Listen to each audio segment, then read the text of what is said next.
자, 우리 재정에 관한 하나님의 큰 그림 두 번째 말씀을 함께 나누도록 하겠습니다.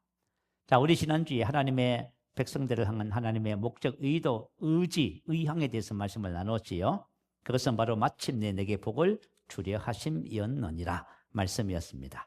마침내 이 말은 마지막 끝에 이스라엘 백성들이 출애굽한 다음에 광야에서 여러 가지 신앙적인 훈련을 받았지요. 그리고 훈련을 받고 나서 마침 복을 담을 그릇으로 준비될 때 그때 하나님께서 복을 주신다고 그렇게 말씀하셨습니다.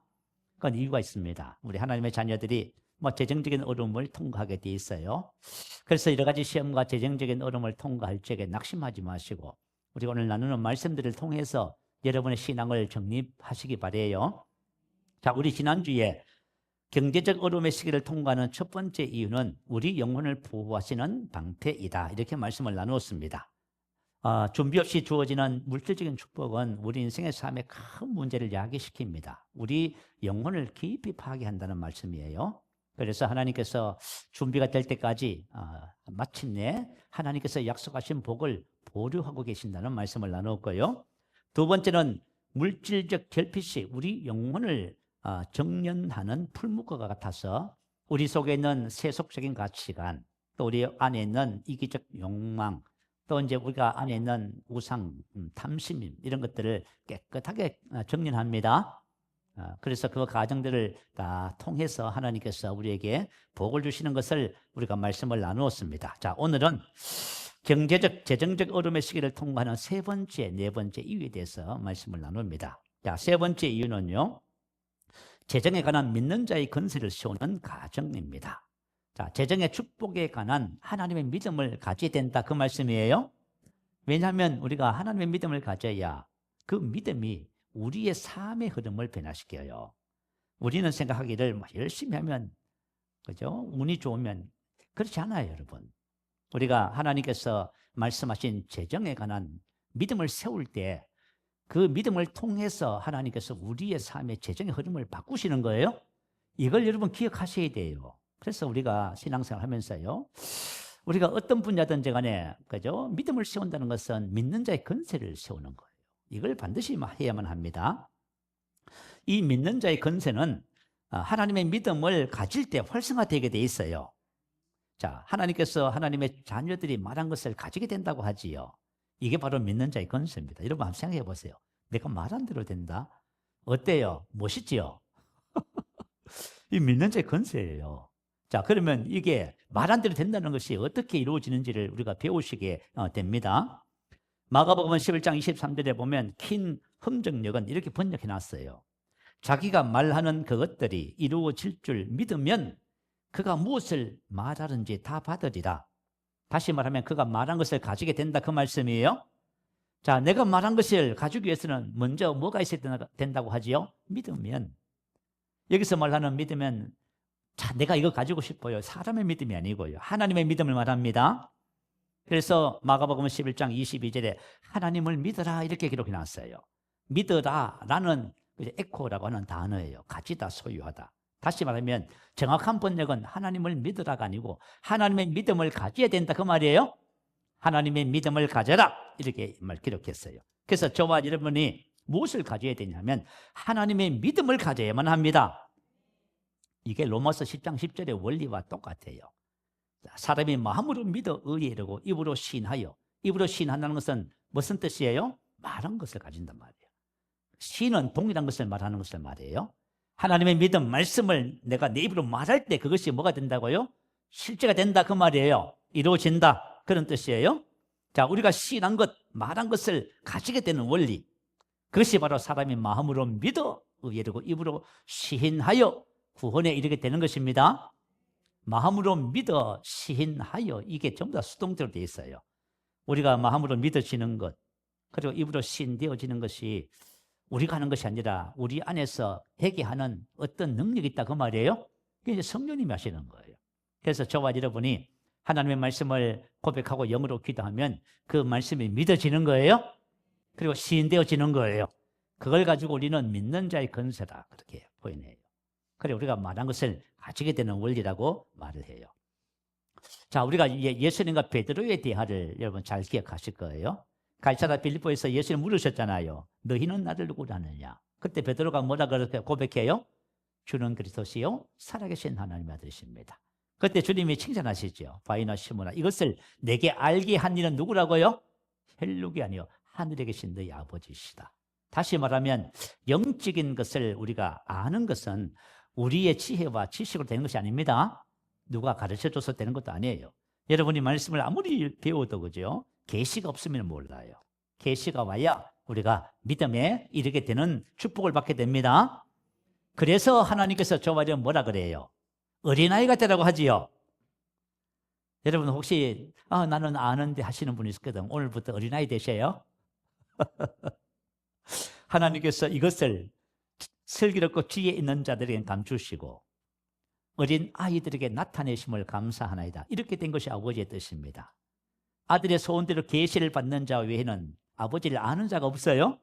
다시 말하면 하나님의 믿음을 가지는 것, 세상적인 믿음은 여러분들이 열심히 하면 가질 수 있어요. 그러나 하나님의 믿음은 그렇게 해서 주어지는 것이 아니에요. 하나님의 믿음은 말씀에 대한 하나님의 계시를 통해서 우리가 가지게 되어지는 거예요. 그래서 여러분 그것을 꼭 기억하시기 바라요. 자, 오늘 본문 말씀을 한번 보세요. 본문 말씀이 무엇을 말해주냐 하면 재정에 관한 하나님의 믿음, 믿는 자의 근세를 세우는 원리를 가르쳐주고 있어요. 자, 우리 5절 한번 볼까요? 자, 도를 사랑하지 말고 있는 바를 족한 줄로 알라. 그가 친히 말씀하시기를 내가 결코 너희를 버리지 아니하고 너희를 떠나지 아니하리라 하셨느니라. 아멘. 하나님께서 뭐라고 하셨어요? 여러분이 지금 어떤 형편과 상황에 있더라도 낙심하지 마세요. 그리고 여러분이 주어진 모든 일들을 여러분이 뭐라고 어떻게 받아들여야 돼요? 여러분이 어떤 일이라도 촉한 줄로 아시기 바래요. 여기서부터 시작하는 거예요. 내가 어떤 형편이 있든지 간에 여기서부터 시작하는 거예요. 자, 이 모든 것을 시작할 적에 가장 핵심이 되는 기초가 되는 것이 뭐예요? 그가 친히 말씀한 거예요. 하나님이 말씀한 거예요. 그러니까 우리가 신앙생활이 뭐예요? 하나님의 말씀에 기초를 둬야지요. 그 말씀에 집중하셔야 돼요. 왜냐하면 말씀 속에 하나님의 믿음이 있고 그 믿음을 가질 때 하나님께서 우리 인생의 삶에 그죠? 흐름을 변화시키는 거예요. 아시겠죠? 재정적인 흐름을 변화시키는 거예요. 그래서 저와 여러분이 인생의 삶을 살 적에 이 원리를 꼭 기억하셔야 돼요. 자, 우리 여호수아 1장 5절 말씀 한번 올려주세요. 같이 읽어보겠습니다. 시작. 내 평생에 너를 능히 대적할 자가 없으리니 내가 모세와 함께 있던 것 같이 너와 함께 있을 것입니다. 내가 너를 떠나지 아니하며 버리지 아니하리라. 그가 친히 말씀하시기를 내가 결코 너희를 버리지 아니하고 너희를 떠나지 아니하리라. 할렐루야. 이게 누구한테 한 말이에요? 여호수아에게. 구약 성경에 보면 하나님의 자녀들에게 다 이 말씀을 하셨어. 그러면 이건 누구에게 한 말이에요? 저에게 한 말이에요. 하나님께서 저에게 뭐라고 약속하셨어요? 친히 말씀하셨어요? 내가 결코 너를 버리지 아니하고 너를 떠나지 아니하리라. 그러면 실질적으로 하나님의 주시는 축복은 누구지요? 저와 여러분 안에 계신 하나님이시잖아. 여러분 아시겠지요? 우리가 자꾸 잊어봐. 우리 안에 계신 그리스도를 자꾸 잊어먹어자고 여러분들이. 자, 눈을 뜨면서부터 잠자리 들 때까지 내 안에 계신 그리스도를 의식을 가져야 돼요. 왜냐하면 그리스도가 여러분 생명이잖아요. 그리스도가 여러분의 그죠? 건강이고요. 축복이잖아요. 그리스도가 우리의 의가 되고 모든 것이 되시는 거예요. 그런데 이걸 잃어버리니까 뭐해요? 낙심하는 거예요. 실망하고요. 그죠? 누가 뭐라 하면 그죠? 이렇게 마음이 작아지고요. 이렇게 되는 거예요. 그래서 저와 여러분 신앙생활 속에서 항상 인식해야 할 것은 내 안에 계신 예수 그리스도. 그리스도인이라는 뜻이 무엇인지 아시죠? 그리스도인이란 그리스도를 모신 사람이다. 그 말이에요? 나는 그리스도인이에요. 왜냐하면 내 안에 하나님을 모시고 있어요. 하나님이 나의 축복이 되시고 나의 모든 것이 돼요. 세상에 그 어떤 것도 나를 두렵게 할 수가 없어요. 나를 넘어뜨릴 수 없습니다. 야, 저와 여러분 이런 믿음을 가지시기 바라요. 자, 그래서 우리가 하나님의 말씀에 집중하는 훈련을 하셔야 돼요. 왜냐하면 하나님의 말씀이 바로 믿음의 말씀인 거예요. 로마서 10장 8절에 기록하지요. 우리가 전파하는 믿음의 말씀이라. 그래서 이 믿음의 말씀을 떠나서는 믿음을 갖지를 못해요. 혹시 이제 여러분들이 자, 우리가 재정에 관한 우리 믿는 자의 건세를 세우고 싶은데 어떻게 하면 되겠습니까? 재정의 말씀이잖아요. 그것을 통해서 세우는 거예요. 그런데 여러분들이 만약에 재정의 말씀을 통해서 믿는 자의 건세를 세우는 원리를 모르고 계신다면 여러분 안 하고 계실 거예요. 아신다면 지금 하고 있을 줄로 믿습니다. 자, 그래서 뭐라고 해요? 자, 그러므로 우리가 담대히 말하는 겁니다. 담대히는 뭐는 뜻이냐면요, 신뢰하다, 의지하다, 확신하다, 담대하다, 그 뜻이에요. 그래서 저와 여러분의 말씀에 집중하시면서 어떻게 해야 되냐면 담대하셔야 됩니다. 담대하셔야 돼요. 말씀을 붙잡으셔야 돼요. 여러분, 우리의 환경과 상황이 어떤 형편과 상황으로 돌아가고 간다 할지라도 우리는 뭘 붙잡아야 돼요? 그가 친히 말씀하신 것을 붙잡아야 됩니다. 그리고 우리가 말하는 거예요. 재정적 어려움의 시기는요, 어떤 의미에서 보면은 하나님의 훈련소에 입소한 것과 똑같아.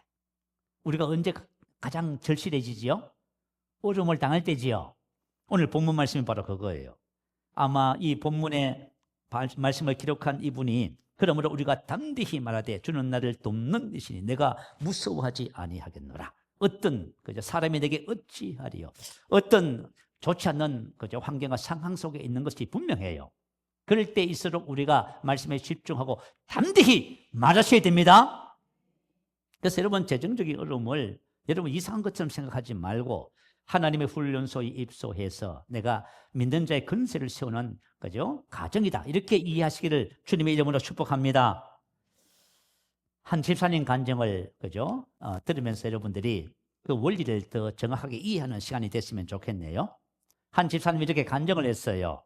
자, 이 집사님이 믿는 자의 건세를 세우는 하나님의 원리를 배웠어요. 하나님의 믿음을 가지는 원리를 배웠다, 그 말이에요.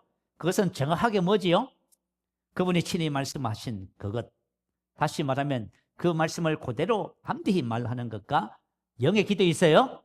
요게 딱, 여러분 이거 하고 계신다면 여러분 신앙이 자꾸 좋아지고 있을 거예요. 여러분 삶의 건세가 자꾸 증가되고 여러분 삶의 흐름이 변하기 시작할 거예요. 그죠? 모든 삶의 형편과 상황이 변화되고 있을 거란 말이에요. 자, 이분이 어떻게 시작했냐면 초등학교 딸이 사시가 됐어요. 사시래. 사시란 뭐냐면 눈에 두 초점이 한 곳으로 모여지지 않는 거예요. 그래서 불편하니까 병원에 갔더니 의사는 수술을 권유했어요. 자, 집에 돌아왔습니다. 딸에게 말합니다. 자, 수술할래? 아니면 우리가 하나님의 말씀을 경험해 볼래? 자, 저와 여러분 하나님의 말씀을 경험해 보셔야 돼요. 죽지 않는 거라면 해 보셔야 돼요. 당장 수술해서 어떤 죽지 않을 상황이라면 여러분 지금 어떤 문제가 있거든, 그거 그냥 덮어두지 마시고 그냥 약 먹으면 돼요. 하지 마세요. 보통 나이가 60이 넘으면요, 약을 안 드시는 분이 없어요. 자, 저와 여러분 약을 드시더라도 여러분 믿는 자의 건세를 회복하시기 바래요. 꼭 회복하셔야 됩니다. 자, 그래서 뭐 하면, 자, 우리가 믿음의 싸움을 싸우자. 그래가지고 딸하고 약속을 했어요. 매일 저녁마다 그 시간을 정해놓고요, 치유의 말씀을 고백하고 영으로 기도하고 1년을 했어요. 2년을 했어요. 그런데 2년이 되는 시점에서 딱 딸의 사시가 정상으로 딱 돌아왔어요. 얼마나 놀랍습니까? 근데 2년 동안 했다는 게 놀랍지요. 그리고 그 이후에 질병의 문제는 시간이 단축되더래요. 어떤 거는 1년 반 걸리고 그 다음에는 6개월 딱 걸리더래요. 한 번은 집사님의 허리가 너무 아파서 병원에 갔더니 디스크래요. 이거 수술해야 된다고 의사가 말을 했어요. 집사님이 집에 돌아와서 뭐라고 해요? 나는 믿음으로 이깁니다. 그 하루 딱 고백했는데요, 그 다음날 아침에요, 깨끗하게 치유됐어. 그러니까 이분이 질병에 대한 믿는 자의 건세가 회복된 거예요. 그러니까 여러분 이거 너무 중요해요. 만약에 고쳐주시옵소서, 건세가 회복이 안 되는 거예요, 여러분. 저와 여러분의 말씀을 붙잡고 담대히 말하기 시작하면은 여러분 믿는 자의 건세가 회복되는 겁니다. 얼마나 중요해요. 그래서 여러분 사실은 왜 우리가 재정적인 어려움이, 질병이 하나님의 훈련소에 입학을 했냐 하면은 절실함, 간절함이 그 같은 우리에게 상황을 제공해 주기 때문에 그래요. 그래서 여러분들이 만약에 재정적으로 어렵거든, 절대 낙심하지 마세요. 낙심하지 말고 내가 하나님께서 나에게 재정적인 또한 건강의 건세를 세울 수 있는 기회를 주셨다. 그래서 이 믿음을 가지시고 승리하시기 바래요. 그리고 그 집사님이 이렇게 고백했어요. 남편이 조그마한 가게를 하는데 이제는 재정에, 그죠? 재정을 도전하겠습니다. 같은 논리예요. 우리가 여러분 재정에 대한 지금, 그죠? 말씀을 나누잖아요. 똑같은 원리예요. 그래서 저와 여러분이 재정에 관한 믿는 자의 건세를 선한 싸움을 통하여 세우시기 바랍니다. 재정적인 축복에 관한 믿음을 가지는 것은 그냥 우리 단순히 이 땅에서 재정 문제 해결한다. 그 차원하고 달라요. 이것은 무슨 의미냐면요. 돈 때문에 타락하거나 부패하지 않으면서도 그것을 다스리고 선용하는 영적인 건세를 얻는 하나님의 방법을 배우는 거예요. 아시겠죠? 자, 우리는 이 땅에 어떻게 살라고 부름을 받았어요? 믿음으로 살라고 부름을 받았지요. 이게 하늘의 방법이에요. 하늘의 방법. 내가 믿음으로 사는 것이 나의 삶의 새로운 라이프 스타일입니다. 세상 사람들처럼 그렇게 살아서는 안 돼요. 저와 여러분이 기억하셔야 돼요. 단순히 우리가 재정적인 문제 고백하고 이거 합니다. 그게 아니고 저와 여러분이 하나님의 백성으로서 하늘의 방법을 배우는 거예요. 그래야 저와 여러분이 이 땅에 뭐가 돼요? 하늘을 보여주는 축복의 통로가 될 것 아닙니까? 우리는 그와 같은 사명을 가지고 이 땅을 살아갑니다. 자, 네 번째는 대대로 이어지는 가난의 굴레를 끊는 사명이에요. 이건 믿는 자의 건세와 연결되는 부분이에요. 자, 가난이 대물림 되지요. 그죠? 가난이 대물림 돼요. 여러분 잘 소개받는 책이 있어요. 가난한 아빠, 부자 아빠. 근데 부자는 더 계속 부자가 돼요. 가난한 사람은요, 계속 가난하게 된다는 거예요. 그 차이가 뭘까요? 그건 간단해요. 그죠? 자, 가난한 아빠 밑에서 자란 아이들은 늘 전략하는 거, 열심히 일하는 거, 그죠? 그 보고 자라는 거예요.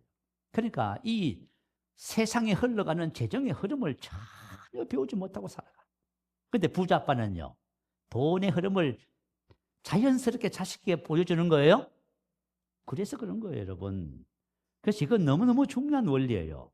근데 참 희한해요. 부모가 전문직에서 일을 하잖아요. 그러면 자식들이 그렇게 될 가능성이 참 많아, 그죠? 부모가 사업을 하면 자식들도 사업 마인드를 가지고 사업을 해요. 그런데 우리가 만약에 그것도 배우지도 못했는데 사업을 한다고 들어가잖아요. 그러면 실패할 확률이 너무 높아지는 거예요, 여러분. 그래서 일반적으로 그냥 직장 생활하고 이렇게 사는 자녀들은 또 그렇게 살 확률이 높아지는 거예요. 그래서 가난이라고 하는 것도 어떤 의미에서 보면 가게 안에서 대물림된다는 것을 기억하셔야 돼요. 자, 왜 그러냐 하면은 잠언서 23장 7절에 기록하지요. 대저 그 마음에 생각이 없다면 그 위인도 그러하다고 하지요. 다시 말하면 그가 보고 듣고 배운 사고방식, 삶의 방식이 그 사람이에요. 그 한계를 벗어나기가 어렵단 말이에요. 저 같은 경우는, 그죠? 지금 이제 예수를 믿고 나서 이런 하나님의 원리를 배우지만 사실 옛날에 살면서 뭐 우리 농사 짓고 또 뭡니까? 우리 아버지 뭐 그냥, 아이고, 우리가 난 재정에 대해서 배운 거 하나도 없어. 완전 깡통이 깡통. 뭐, 제 믿음이 뭐야? 하나님 주시면 먹고 안 주면 안 먹습니다. 이거야. 아니, 세상에. 아니, 이런 마인드를 가지고 부자 되겠어요? 야, 내가 내 자신을 생각해도 기가 막혀. 지금 배워서 목사님 하세요. 나 안 할랍니다.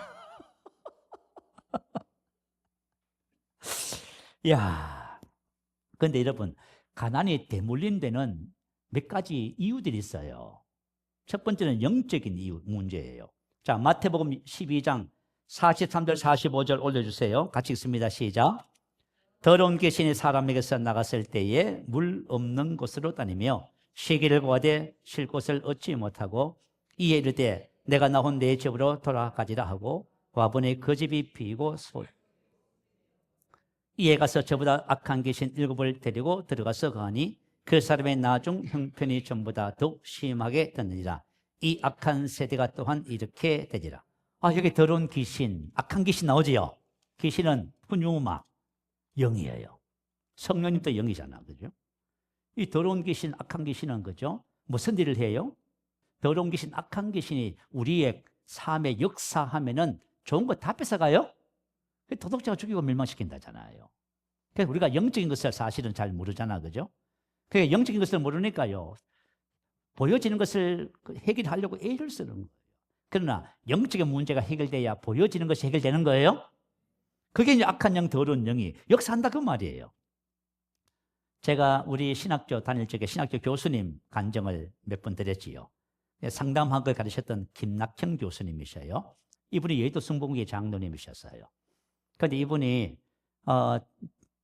질병 치료받은 얘기 했지요. 그죠? 치과대학 2학년 다닐 적에 의사가 되겠다는 사람이 폐병 걸렸습니다. 학회를 하면서 죽을 날을 기다리고 있는 거예요. 자, 비참하지요. 그죠? 그런데 소문 들었어요. 여의도 성봉교회. 그때는 이제 대조동에 있었어요. 성령의 불이 임해서 그 병이 깨끗하게 치유받았습니다. 그래서 이제 축농증을 가지고 있었어요. 10년 동안 기도했어요. 목사님 기도할 때마다 손을 얹고 개인 기도할 때마다 축농증 치료해달라고 기도하고요. 근데 10년이 됐는데도 치료받지 못했습니다. 그래서 하루는 이분이 하나님 앞에 원망했어요. 하나님, 죽을 폐병은 치료해 주시면서 축농증은 왜 치료하지 못하십니까? 그랬더니 하나님께서 뭐라고 하셨다고요? 주께서 채찍의 맞음으로 나음을 입었다. 뭐예요? 그가 친히 말씀하셨지요. 이미 나음을 입었어요. 우리 그죠? 막 구하잖아. 우리는 접근을 잘못했어요. 옛날에는 기도하고 금식하고 열심. 물론 이것도 은혜가 돼. 근데 접근을 잘못했잖아요. 그리고 고생을 더 많이 하는 거예요. 하나님은 이미 우리에게 뭐라고 말씀하셨어요? 저 받으면 질병 다 치료받았습니다. 할렐루야. 그가 친히 말씀하시 우리가 담대히 말하기 시작하면은 저 받으면 말한 것을 얻게 됩니다. 치유받았습니다. 자, 이제 병원을 개원했답니다. 그런데 말이죠. 병원을 개원했는데 이게 말이죠. 그죠? 환자라고 해야 되나? 손님이 와야 되잖아요. 그 재정적인 압박을 받게 됐어요. 너무너무 힘든 상황이 된 거예요. 옛날에는 그랬습니다. 어쨌든 간에 힘들고 어려우면 오살리 금식기도 가서 금식했습니다. 그래서 이분이 작정하고 3일 금식을 했대요. 금식을 딱 끝나는 그날 밤에 꿈을 꾸는데 하나님이 뭔 환상을 보여주시냐 꿈에 보여주신 거예요. 자기 이제 2층 건물 병원이 있는 곳이 보이더랍니다. 그런데 병원에서 세상의 깡통을 들고 거지 옷을 입은 거지들이 새까맣게 나오더랍니다. 앞에 선 대장 거지가 뭐라고 얘기하냐면은 이제 이 집에 더 얻어먹을 것이 없으니 다른 집에 가자 그러더래요. 그 대장이 그 병원 문을 나서서 계단을 타고 현관으로 나가니까 줄줄이 다 따라 나가더래요. 여러분, 영적인 것이 있어요? 영적인 것이 있다고 말이에요. 우리 이제 코칭하는 한 목사님이 집사님 가정에 문제가 있어. 그래서 지금 뭘 말씀 고백하고 영어로 기도하는 그 일을 하고 있어요. 근데 대학 다니는 이 아들이 뭘 했냐면 컴퓨터 도박을 해가지고 도박 중독이야 얘가 도박을 해가지고 사채를 들었었는데 그죠? 빌린 것은 얼마 안 되는데 몇 천만 원이 되고 막 이런 상황이 벌어진 거예요. 그 집사님 얼마나 낙심이 되겠어요? 그런데 집사님은 그럼에도 불구하고 그죠? 말씀을 고백하고 기도하는데 하루는 꿈을 꿨어요. 꿈을 꿨는데 그죠? 무슨 꿈을 꿨냐 하면은 지 그죠? 아들 방인가 쥐가 있는데 그 쥐들이 전부 다 나가더랍니다. 여러분, 쥐는 뭐냐면 우리 인생의 삶에 좋은 것을 갉아먹는 거예요. 그리고 그 이후에 이 아들이 회복되기 시작했어요. 그래서 이 아들이 그죠? 어떻게 회복이 되기 시작했냐 하면은 그죠? 뭐 하여튼 컴퓨터도 뭐 끊게 되고요. 알바도 하게 되고요. 그 하여튼 몇 천만 원 되는 그걸 원금만 갚는 걸로 일이 이제 해결되면서 얘가 이제 신앙의 훈련도 받고 있어. 그래서 너무 감사하다고 이렇게 고백을 간증을 하고 그렇게 하셨어요. 그래서 저와 여러분 눈에 보이지 않지만 영적 세계가 있어요. 영적 세계의 문제가 해결돼야 돼요. 이 영적인 문제는 사람의 방법으로 해결이 안 되는 겁니다. 이건 하나님의 방법으로 해결이 되는 거예요. 하나님께서 야고보서 4장 7절에 뭐라 했냐면 너희는 하나님께 복종할지어다 마귀를 대적하라 그리하면 너희를 피하리라. 아멘. 하나님께 복종한다는 것은 믿는 자의 건세를 세우는 거예요. 그래야 저와 여러분이 마귀를 대적하는 거예요. 마귀는 대적하지 않으면 안 나가요. 우리가 마귀는 대적해 나가는 거예요. 마귀는 대적하지 않으면 숨어 있어요. 또한 잠재해 있어. 그리고 우리가 믿음 생활 게으리 하고 하잖아요. 죄를 짓고 하잖아요. 그때 역사하는 거예요. 그런데 우리가 하나님께 순복하면은 영적인 세계를 깨닫게 돼요. 마귀를 대적하면 도망가는 거예요. 자, 이거 너무너무 중요한 거예요. 야, 여러분, 우리 갈렙과 10명의 정탐군 이스라엘 상황 봐요. 다른 점이 뭐냐면 민수기 14장 24절에 보면 갈렙에게 이렇게 말씀하셔요. 내가 그를 인도하여 드리니 그의 자손이 그 땅을 차지하리라. 자, 다시 말하면 갈렙과 그의 후손들은 가나안 땅을 차지하는 거예요. 가나안의 굴레에서 벗어나는 거예요. 마침내 복을 얻게 됐다 그 말이에요. 다른 사람들은 못했어요. 자, 이스라엘 백성들이 애굽에서 나름대로 아마 열심히 살았을 거예요. 그런데 열심히 살아도 뭐지요? 노예지요. 열심히 살아도 노예예요. 왜냐하면 바로가 주인인 걸요. 그런데 하나님께 은혜로 출애굽했어요. 광야로 나왔습니다. 광야에서 무슨 훈련을 해요? 믿는 자의 건세를 세우는 훈련하는 거예요. 훈련을 잘 받았어요. 갈렙은. 다른 사람은요, 훈련 안 하네. 그러니까 뭐요? 원망하고 불평하고 눈에 보이는 거 자꾸 따라가요. 그럼 어떻게 돼요? 우리 혼이 파리해진다지요. 건세가 안 세워져요. 그게 문제가 되는 거예요, 여러분. 우리 하나님의 자녀들이 여러분 가만히 봐요. 어떤 문제가 있으면 여러분이 그 문제를 정복할 힘이 있거든. 여러분 신앙생활 잘하고 계신 거예요? 염려 근심하거든. 여러분 지금 잘못하고 있어서 그래요. 여러분 어려움으로 보지 마시고 훈련으로 생각하세요. 건세를 세우세요. 그러면 어떻게 돼요? 저와 여러분이 가난을 정복합니다. 미국 교육위원회에서 발표자라고 했어요. 미국에서 명성 있는 두 사람을 조사를 했답니다. 한 사람은 술 장사를 해서 돈을 많이 번 마커스 술출한 사람이고요. 한 사람은 프린스턴 신학대학을 설립한 요나단 에드워즈. 이분은 목사님이시고 선교사님이셔요. 자, 이 두 가문의 5대 후손들을 조사했어요. 어떤 발표가 났냐 하면 결과가 마크 술주의 일가는 5대 후손 1062명이었답니다. 5년 이상 교도소 복역 96명, 정신병자 알코올 중독자 58명, 창녀 65명, 생활보호 극빈자 286명, 불악무식한 사람 460명. 연어단 에드워즈 5대 후손 890명, 목사 선교사 116명, 교수 학장 총장 86명, 문학가 75명, 상하 의원 4명, 부통령 1명, 기업인 73명, 발명가 21명, 장로집사 286명. 이거는 영적인 부분이에요. 아시겠죠? 영적인 영역이에요. 자, 저와 여러분이 하나님께 복종하고 믿음으로 살아가면 우리 가게의 영적 흐름이 바뀌는 거예요. 역사예요, 여러분. 이거 중요한 거예요. 그렇지 않으면 막혀 있는 거예요. 문제가 되는 거예요. 우리 이번에 그죠? 제2의 코치 이제 지난주에 이제 한 학기를 마쳤어요. 마쳐서 이제 같이 모여서 얘기를 하는데 사모님이 이런 얘기 하더라고.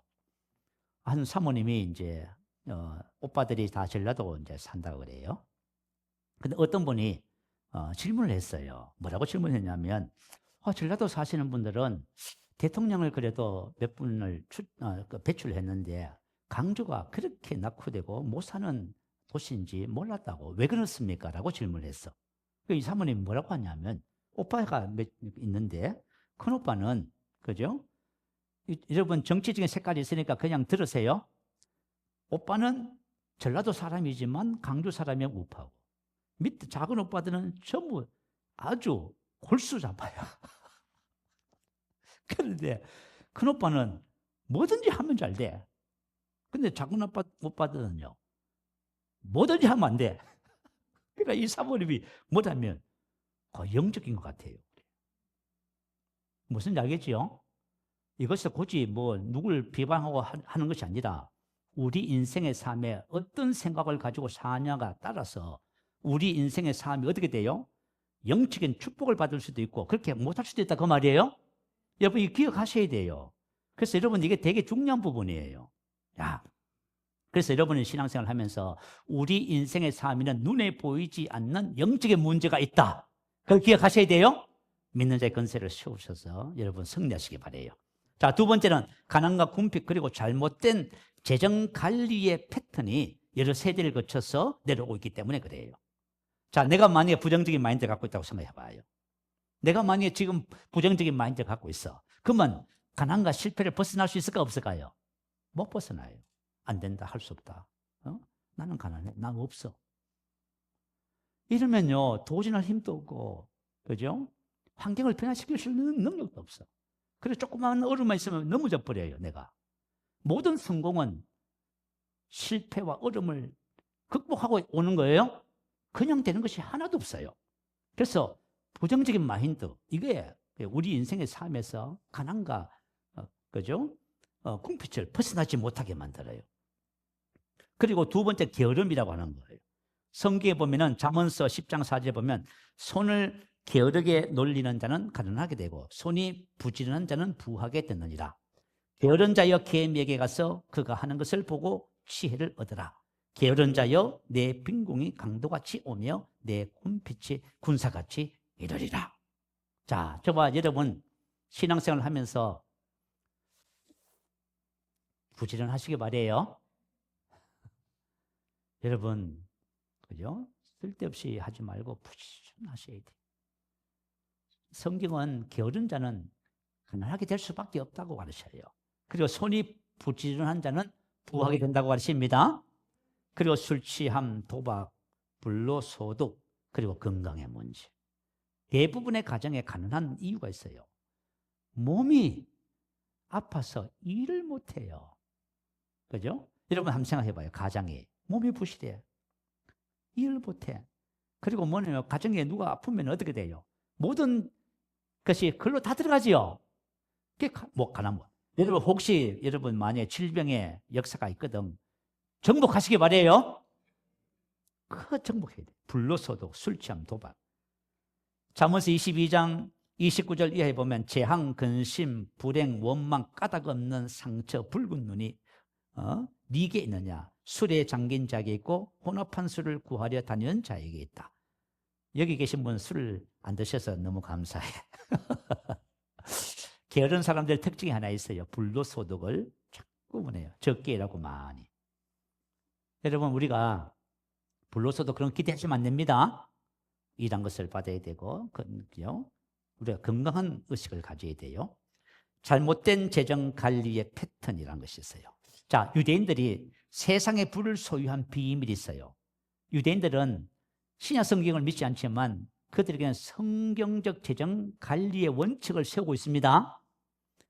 자, 이 유대인들이 전 세계 인구의 0.2%라고 합니다. 노벨 경제학상 40%, 전 세계 억만장자의 30%가 유대인이라고 해요. 그리고 그건 잘 모르겠어요. 뭐 통계를 내는 분들이 한 얘기니까 전 세계 재물의 70%를 유대인들이 소유하고 있답니다. 부를 그렇게 소유하고 있대요. 그죠? 그러면 유대인들이 왜 이 세상의 부를 가지고 있느냐는 거예요. 우리 이제 그런 말을 많이 해요. 우리 기독교인들이, 자, 사실은 우리 기독교인들이 부를 가져야 돼요. 근데 부를 가져야 되는데 우리는 교육을 받지 못했어요. 근데 유대인들은 자녀에게 돈에 대한 교육을 어릴 때부터 아주 철저하게 가르친대요. 자, 용돈을 주잖아요. 그러면 용돈을 그냥 안 줘요. 아무 이유 없이 용돈을 주지 않고요. 반드시 심부름을 하거나 가사를 도와주는 등 자신의 노동의 대가로 용돈을 준다고 해요. 경제 원리가 있어요. 경제 원리가 뭐냐? 불로소득 없다 그거예요. 그 우리는 너무 불로소득을 봐요. 그러니까 투자를 해도 어떻게 해요? 금방 돈 되는 거 투자했다 이렇게 하다가 다 날려먹어요. 그러니까 이 불로소득하는 마음. 그죠? 그러니까 이 뭐냐면 유대인들은 어릴 때부터 그죠? 첫째 뭐가 경제 원리 중 불로소득이 없다는 것을 어릴 때부터 교육합니다. 이렇게. 그리고 두 번째 자선을 가르친대요. 자선. 번 돈의 10분의 1을 기부하게 하는 거예요. 돈을 버는 것보다 쓰는 것을 먼저 가르쳐요. 돈은 이렇게 쓰는 것이다. 바로 자선 활동을 통해서 배운다고 합니다. 그래서 이 유대인들에게 있어서 자선은 그죠? 선택이 아니라 의무라고 합니다. 의무. 자, 선택은 내가 해도 되고 안 해도 되고. 근데 의무는 뭐예요? 반드시 해야 되는 것이죠. 그래서 미국 사회에 기부하는 매년 순위 50명을 이렇게 쭉 그죠? 발표가 돼요. 근데 항상 그 50명 중에 30%는 누구예요? 유대인들. 이 사람들은 어릴 때부터 그죠? 기부하는 것이 이렇게 삶의 스타일이 됐어요. 어린 자녀에게 반드시 저금통 2개를 선물한대요. 하나는 저축하게 하는 저축 습관을 들이고, 하나는요 어려운 사람들을 돕는 그죠? 구제를 모으는 거예요. 그래서 돈을 모으면 그죠? 바로바로 구제하고 이렇게.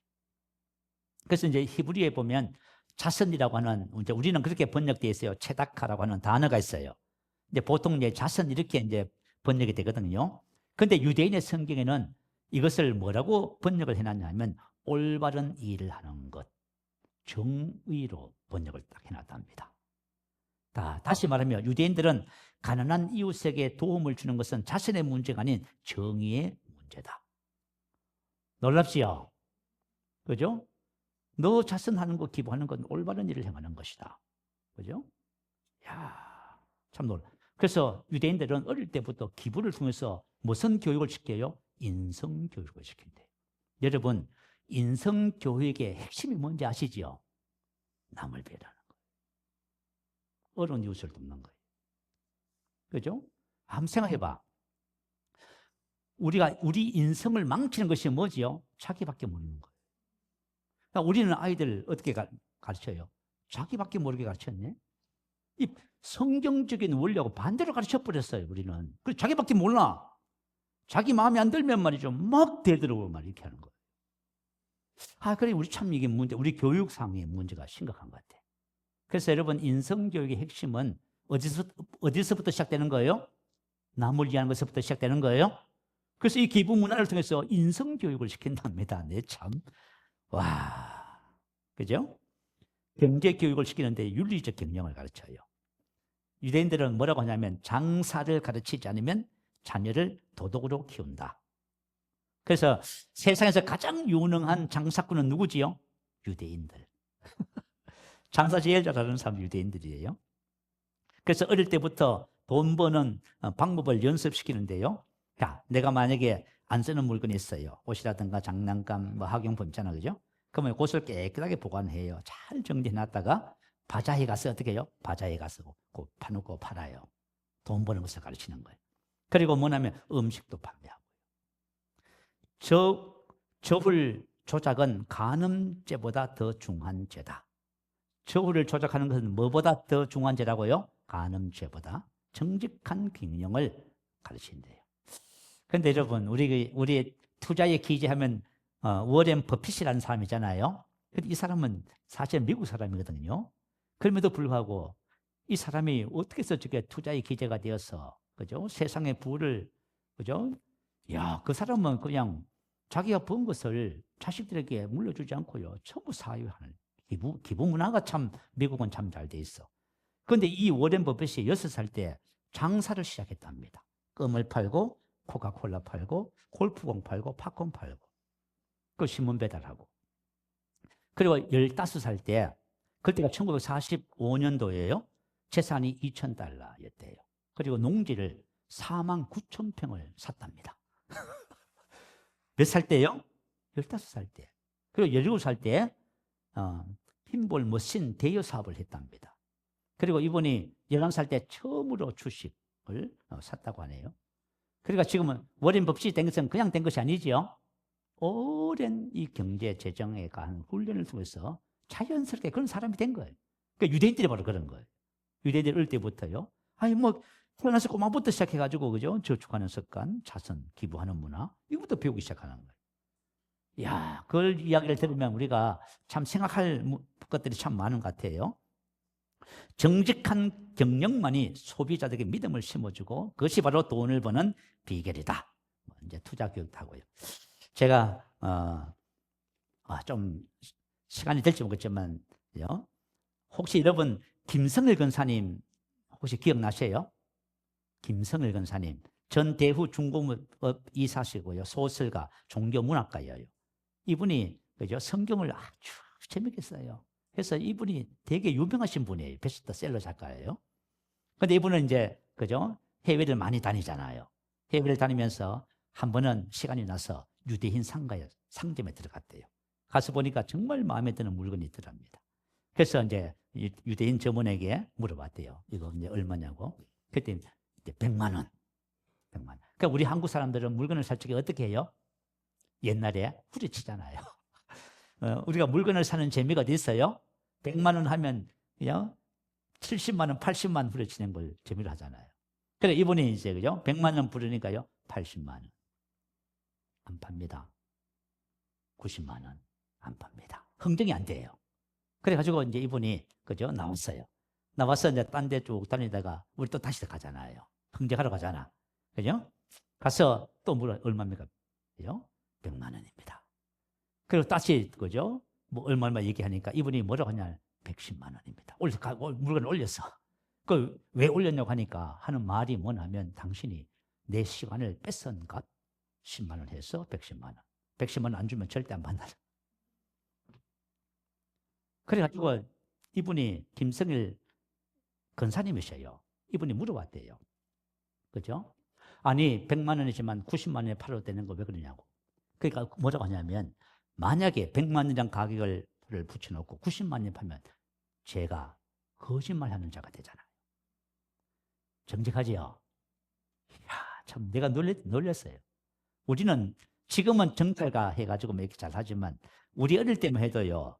옛날에 우리 아버지 우리가 대구 이제에서 살면서 이사를 갔는데 농을 사러 갔거든요. 농을 사러 갔는데 하여튼 그때 당시에 하여튼 20만 원인가 불렀어요. 그랬더니 저희 아버지가 뭐라고 하는지 아세요? 반을 후려치더라고. 그 내가 아버지 하는 말 듣고 너무 부끄러웠어. 어린 마음에 너무 부끄러웠어. 그런데 그죠? 절대로 안 팔다고 하시는 분이 만약에 20만 원, 10만 원 더 주세요. 13만 원 샀어. 야, 주여. 하여튼 그런 시대가 있었단 말이에요. 그런데 유대인들은 정확하게 값을 붙여놨으면 이걸 만약에 더 깎아주고 이렇게 하면 뭐예요? 하나님 앞에 뭐 한다고? 죄를 짓는 거라. 이렇게 성경적인 마인드를 가지고 재정의 원칙을 세우고 이렇게 하는 거예요. 자, 어쨌든 간에 유대인들은 참 특별해요. 그죠? 자, 제가 아는 권사님 한 분이 계셔요. 제가 이제 전도사 하면서 순복음 우주교에서 만났습니다. 제가 그 권사님 집에서 양계장 갔어요. 닭이 오면 하는 그죠? 알바도 좀 하고 했었어요. 근데 권사님이 시집을 갔는데 시댁이 너무 가난하더랍니다. 그죠? 끼니도 개우 먹을 정도로. 그래서 이제 누나 되시는 언니 되시는 분이 먼저 용인 땅으로 이제 이사를 오셨어요. 그때 이제 장로님이 계셨어요. 이제 형부라고 하잖아요. 그래서 너 그 살기 힘드니까 내려와라. 그래서 다 모였어요. 그리고 오셔서 뭘 했냐면 양계장을 하셨어요. 양계장을 하시면서요. 권사님이 무슨 생각했냐면 이 가난을 자식들에게 물려주지 말아야 되겠다. 그래가지고요. 권사님이 어떤 삶을 살았냐 하면은 양계장이라는 것은 1년 365일 아침부터 저녁까지 꼼짝도 못해요. 알지요? 그러니까 이분은 누구 친척들 결혼식 여행 어디 가는 거 있죠. 못 가요. 만약 결혼식 하면 그냥 돈만 부주고만 보내고 전화만 해주고요. 그렇게 사시는 분이야. 그래 아침부터 저녁까지 그렇게 제 남편 집사님은 몸이 허약하고 암이 걸려서 18년 생명을 연장해 주셨는데 남편 되시는 분은 아침에 일어나시면 시간 되면 나가서 놀다 오시고 이렇게 하는. 그런데 이 권사님은 뭐예요? 연기장에서 밤낮으로 일을 해요. 왜 그렇게 하시냐면은 가난을 자식들에게 안 물려주려고. 그래가지고 이분이 제가 목회를 할 적에 제가 그저 새벽에 한 번도 안 빠지세요. 새벽에 나와 기도하세요. 어느 날은 이렇게 말해요. 목사님 제가 오늘 아침에는 너무 몸이 힘들어서 정말 죽을 것 같았대요. 그런데도 나왔더니 하나님께서 오늘 이렇게 은혜를 주시네요. 그래. 참 대단하신 분이야. 그죠? 새벽 기도 하시고 그리고 꼭 11조 하시고 감사금 하시고. 우리 교회가 어떻게 세워졌냐 하면은 그분들이 마이너스 통장에 1,000만 원을 헌금을 했어요. 참 있어도 하기 힘든데 무슨 통장요? 마이너스 통장이었어요. 의정 농협에 가가지고 1,000만 원을 교회에 주신 거예요. 그래서 우리가 교회가 시작된 거예요. 그리고 그죠?